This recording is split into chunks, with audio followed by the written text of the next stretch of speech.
दोस्तों नमस्कार, आप सभी को अपने इस YouTube चैनल पर स्वागत करता हूं। तो दोस्तों मैं इस वीडियो में मेडिकल के कुछ ऐसे टर्म्स बताऊंगा जो कि एक डॉक्टर अपने पर्चे पे ऐसा क्या लिख देता है जो कि पेशेंट के साथ वाला जो होता है व्यक्ति वो नहीं पहचान पाता, और वही पर्चे मेडिकल स्टोर पे जाता है दवा लेने के लिए, तो मेडिकल स्टोर वाला सिर्फ 1 मिनट में ही वो सारी दवाई निकाल के दे देता है। तो दोस्तों यहाँ पे डॉक्टर कोई फार्मूला नहीं लगाता कि जो कि सिर्फ मेडिकल स्टोर वाला ही समझ पाए। आप भी समझ पाओगे, सिर्फ आपको इस वीडियो को देखना है। तो और ये वीडियो उस नए दोस्त यारों के लिए है जो कि मेडिकल में या क्लिनिक में हॉस्पिटल में ट्रेनिंग करने जाते हैं नए, तो उनको डॉक्टर जब पर्चा दे देता है दवा निकालने के लिए, वो चकरा जाते हैं और दवा निकाल भी नहीं पाते। तो दोस्तों ये वीडियो उनके लिए बहुत ही हेल्पफुल होगी। तो दोस्तों आप ये वीडियो को अंत तक जरूर देखना। तो दोस्तों मैंने यहाँ पर कुछ टर्म्स लिखे हुए हैं और यहाँ पर डॉक्टर एक पर्चा भी बना के रखा हुआ है जिससे मैंने आपको ये इससे यहाँ पे समझा सकूँ। तो दोस्तों इस वीडियो पे आप सिर्फ अंत तक बने रहिए। अगर आपने इस वीडियो को देख लिया तो आज गारंटी लेता हूँ कि आप दवा निकालना सीख जाओगे, आप दवा भी खाना सीख जाओगे। क्या दवा कैसे खाना है, यानी मरीज को बताना कैसे है, यानी कि पेशेंट के साथ वालों को भी है और पेशेंट को भी है। यानी कि common medical terms used by doctors, यानी कि डॉक्टर कौन सा टर्म्स लिखता है जो मेडिकल वाला समझ जाता है। तो दोस्तों सबसे पहले क्या होता है आरएक्स, यानी कि आरएक्स कोई भी डॉक्टर, यानी कोई सर्जन हो या फिजिशियन हो, यानी कोई भी डॉक्टर हो तो वो दवा लिखने से पहले या आरएक्स जरूर लिखेगा। अब इसका मतलब क्या होता है ट्रीटमेंट, यानी कि दवा लिखने से पहले। जैसे यहाँ पे मैंने एक डॉक्टर का पर्चा बना के रखा हुआ है, ये लिखिए, देखिए यहाँ पे आरएक्स जरूर लिख के आएगा। मैंने यहाँ से आप एक डॉक्टर के पर्चे की तरह लिख दिया हुआ है। यहाँ पे जैसे आरएक्स लिख देता, कोई बीच में लिखता, कोई साइड में लिखता है। और आजकल तो डॉक्टर खुद अपने पर्चे पे छिपवा लेते हैं कि उनको लिखना ना पड़े और उनको याद भी रहे और कि हमें आरएक्स लिखना है, तो वहाँ पे लिखा भी रहेगा। तो दोस्त आप समझ गया होगा आरएक्स मतलब होता है ट्रीटमेंट। अब दूसरा क्या होता है बीडी मतलब होता है ट्यूसडे मतलब दिन में 2 बार, यानी कि ट्यूसडे दिन में 2 बार। जैसे कि यहाँ पे लिखा है बीडी, ये लिखा है बीडी निमोल यानी निमोल नाम की कोई टेबलेट है, तो वहाँ पे बीडी लगा हुआ है। तो हमें ये बीडी मतलब होता है दिन में 2 बार, यानी कि हमें ये दवा दिन में 2 बार खाना है। और मेडिकल वाले को लिए क्या होता है, दवा निकालना है हमें। अब जैसे हमें ये दवा 5 दिन के लिए निकालना है, 5 दिन के लिए, तो ये दवा हमें कितनी निकालनी है, यानी कि हमें दिन में 2 बार है, तो यानी कि इसको डबल हो जाके हमें इसको 10 गोली निकालनी है। तो 10 गोली निकालना है। तो आप समझ गए होगा ट्यूसडे में दिन में 2 बार।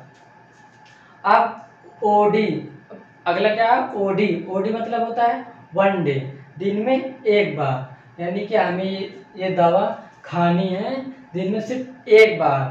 तो जैसे कि यहाँ पे DSR लिखा है, DSR ओडी लगा है, तो यानी कि हमें दिन में सिर्फ 1 बार खाना है, ओडी का मतलब होता है। और दवा निकालने वालों के लिए जैसे क्या 5 दिन के लिए हमें दवा निकालना है, दिन में 1 बार है तो सिर्फ 5 ही दवा निकालना है हमें, सिर्फ क्योंकि दिन में सिर्फ 1 बार खाना है।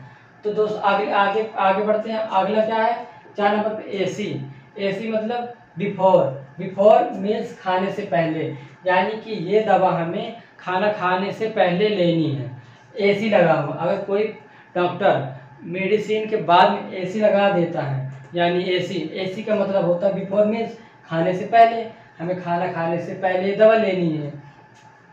तो आगे बढ़ते हैं।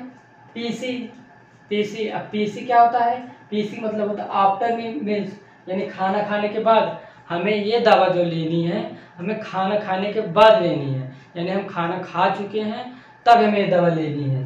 पीसी लगा है किसी मेडिसिन के बाद में, पीसी लगा है तो खाना खाने के बाद। अब आगे क्या है टीडीएस, यानी कि टीडीएस 3 टाइम, दिन में 3 बार।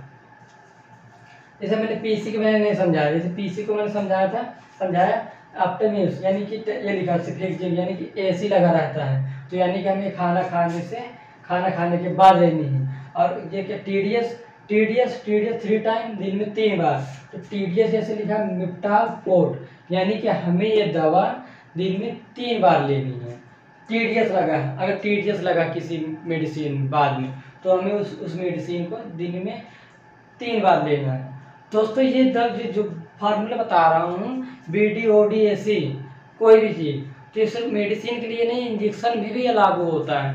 यानी कहीं इंजेक्शन के बाद भी TDS लिख देते हैं, इंजेक्शन के बाद OD लिख देते हैं, BD लिख देते हैं, AC लिख देते हैं, यानी कि खाना खाने से पहले। ये सारे फार्मूला मेडिसिन में भी काम आते हैं और इंजेक्शन में भी काम आते हैं। तो दोस्तों TDS आप समझ गए होंगे।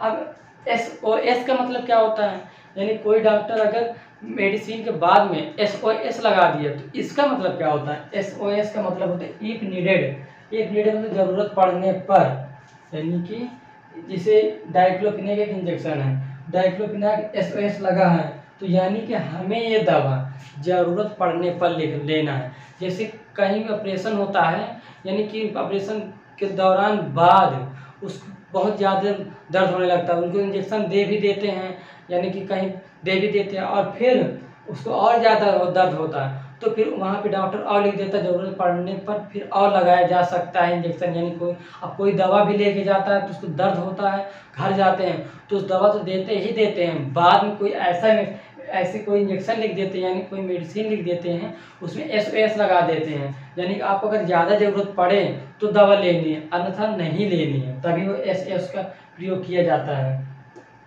जैसे यहाँ पे इंजेक्शन लिखा। अब आगे क्या जाते हैं, जीड अगर किसी भी दवा में, यानी कि दवा से पहले G लगा है, तो वो दवा कौन सी है, उसको दवा नहीं, वो ड्रॉप्स होती है।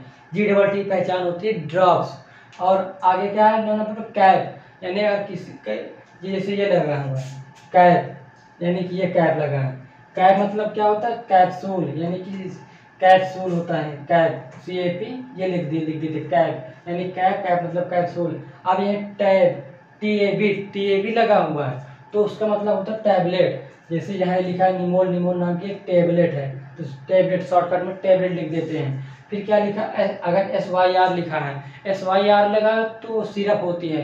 अब कोई SYR लगा देता है, अब कोई SY लिख देता है, इस दोनों का सेम फार्मूला होता है, यानी कि SY मतलब भी सिरप होता है, SYR का मतलब भी सिरप होता है। जैसे कि यहाँ पे लिख दिया मैंने SYR, यानी टोरेक्स नाम की एक सिरप है, SYR वो टोरेक्स, यानी टोरेक्स खाई लिख दिए। अब टोरेक्स कोई नया लड़का यानी कोई नया स्टूडेंट देखता है टोरेक्स को, उसको पता नहीं है नया में कि ये क्या चीज़ है, अब वहाँ पे SYR लगा तो आप समझ जाइए कि वो सिरप है। अब INJ होता है, INJ तो इंजेक्शन, जैसे कि INJ का मतलब होता है इंजेक्शन। अब अगर ये कहीं पे लिखा हुआ तो उसका मतलब होता है इंजेक्शन। जैसे यहाँ पे मैंने लिख दिया इंजेक्शन। अब कोई इंजेक्शन लिखता है, कोई इस तरह खाली बना देता है, उसका मतलब इंजेक्शन होता है। अब कोई IN बना देता है, आई इंजेक्शन। अभी लिखने सब डॉक्टर का अलग अलग तरीका होता है कि वो क्या लिखता है क्या नहीं लिखता। बाकी ये नॉर्मल होता है INJ इसके बाद ये लिख देते हैं, इसका मतलब होता है इंजेक्शन। अब फिर इसके बाद IM, अगर किसी इंजेक्शन के बाद में IM लगा है तो इंजेक्शन क्या लगता है, उसका मतलब होता है इंट्रामास्कुलर, यानी कि IM का मतलब होता है कि वो इंजेक्शन हमारे मांस में लगेगा। IM का मतलब होता है वो इंजेक्शन हमारे मांस में लगाया जाए। जैसे कि यहाँ पे ING इंजेक्शन, अब उसमें लिखा है डाइक्लोफिनेक। अब डाइक्लोफिनेक के बाद IM लगा है, IM यानी कि वो इंजेक्शन हमें मांस में लगाना है, तो आप समझ गए। अब फिर इसके बाद IV लिखा है। अब IV का मतलब क्या होता है, इंट्रावेनस, यानी कि वो इंजेक्शन हमें नस में लगाना है, नस में, तो उसके क्या होता है, इंट्रावेनस का मतलब होता है नस में लगाना। IV का मतलब होता है, जैसे यहाँ पे लगा है मोनोसेप इंजेक्शन। अब मोनोसेप इंजेक्शन 1.5 ग्राम IV लगा है, उसके बाद IV लगा, यानी कि हमें मोनोसेप IV लगाना है, उसको नस में लगाना है। अब डाइक्लोफिनेक क्या लगाना है, उसको IM लगाना है, IM लिखा हुआ तो IV लगाना है। यानी कि IM का मतलब होता है उसको इंट्रामास्कुलर, IV मतलब होता है इंट्रावेनस, यानी कि IM उसको मांस में लगाना, IV मतलब नस में लगाना। तो दोस्तों मैंने यहाँ पे सारे टर्म्स समझा दिए हैं। तो दोस्तों आपको इस वीडियो पसंद आई हो तो इस वीडियो को लाइक कर दियो। तो दोस्तों ऐसे बहुत सारे ऐसे टर्म्स हैं, सिर्फ मैंने यहाँ मेन इंपॉर्टेंट लिखे हैं जो ज़्यादातर यूज आते हैं, ज़्यादातर यही यूज आते हैं। तो आप ये सारे टर्म्स नोट कर लीजिए और आपको हमेशा काम आएंगे। तो दोस्तों आपको ज़्यादा वीडियो पसंद आई हो तो वीडियो को चैनल को सब्सक्राइब जरूर कर लीजिएगा। तो दोस्तों हम आपसे अगले किसी नेक्स्ट वीडियो पे मिलते हैं किसी नए टॉपिक के साथ। तब तक के लिए धन्यवाद।